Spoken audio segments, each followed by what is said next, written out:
नमस्कार. श्री गणेश पुराण कथासार अध्याय 6. श्री गणेशाय नमः. भृगु ऋषींच्या आश्रमात आगमन. सूत सोमकांत राजाची कथा पुढे सांगू लागले. सुधर्मा राणीचे बोलणे ऐकून च्यवनास वाईट वाटले. तो तेथून काहीही न बोलता गेला व आपल्या कलशात जल भरून आश्रमात आला. आपल्या पिताश्रींसमोर त्यानं तो पाण्याने भरलेला कलश ठेवला व खाली मान घालून उभा राहिला. आपल्या सुपुत्राचं काहीतरी बिनसलंय, त्याला कसलं तरी दुःख झालं आहे हे भृगु ऋषींनी ओळखलं.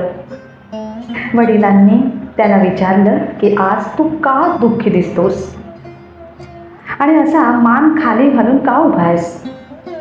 च्यवनानं जन्मदात्यास सोमकांत राजाची सर्व हकीकत सांगितली.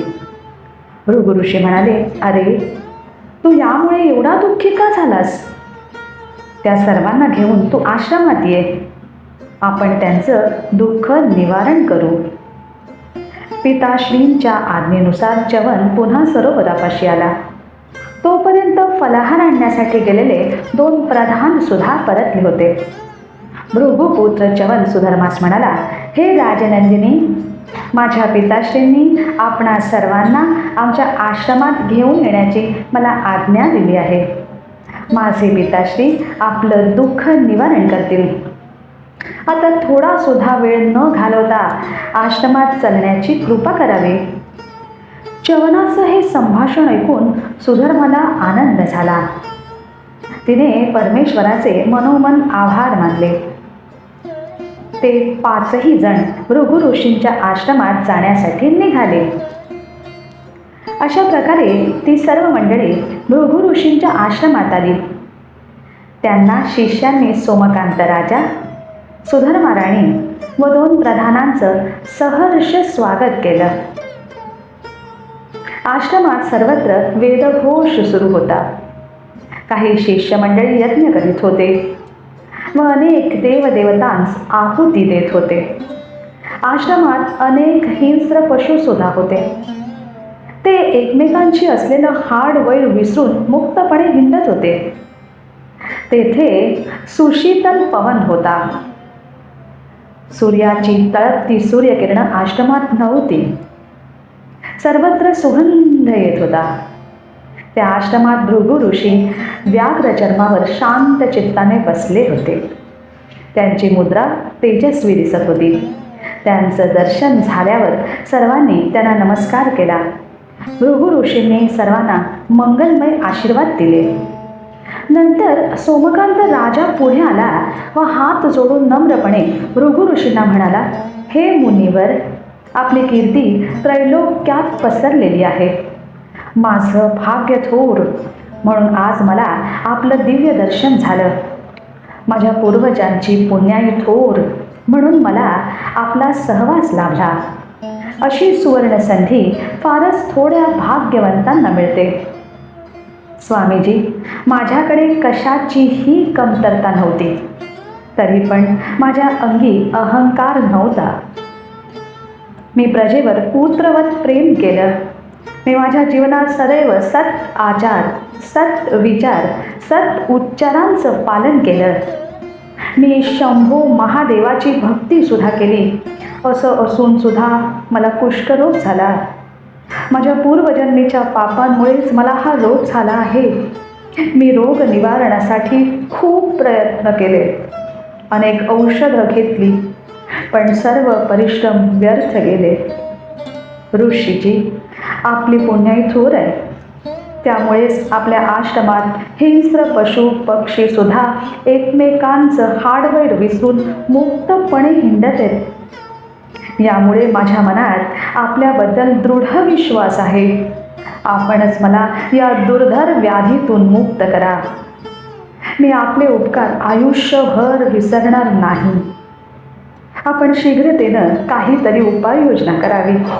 मला या रोगाचा कंटाळा आलाय.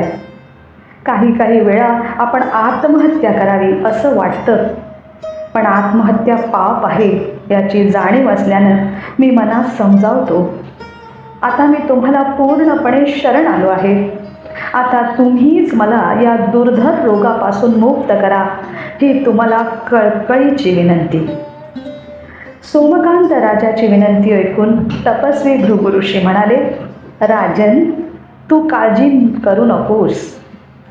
आपल्या सर्वांची काळजी घेणारा परमेश्वर आहे, त्याच्यावर तू पूर्ण विश्वास ठेव.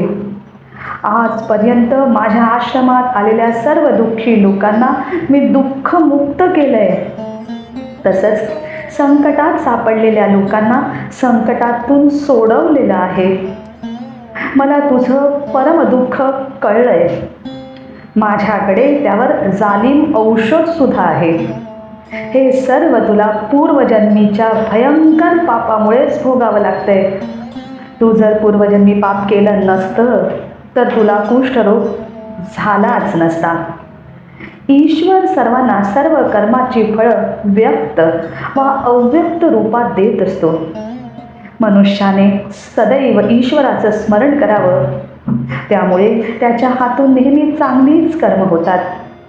तसंच काम, क्रोध, लोभ, मद, मोह, मत्सर या शत्रूंवर विजय मिळवता आला पाहिजे. तू पूर्वजन्मी कोणतं महापाप केलं होतंस ते मी तुला दिव्य दृष्टीने सांगेन. आता तू निवांत हो.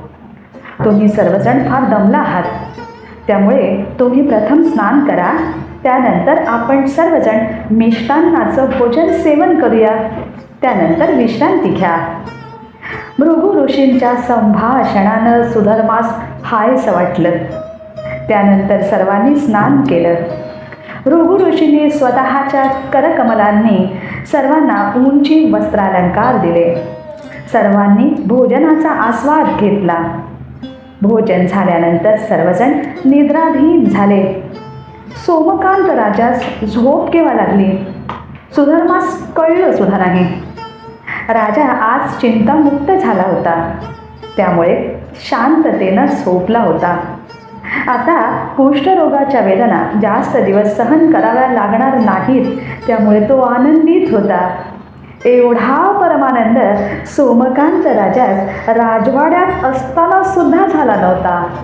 शुभम भवतु.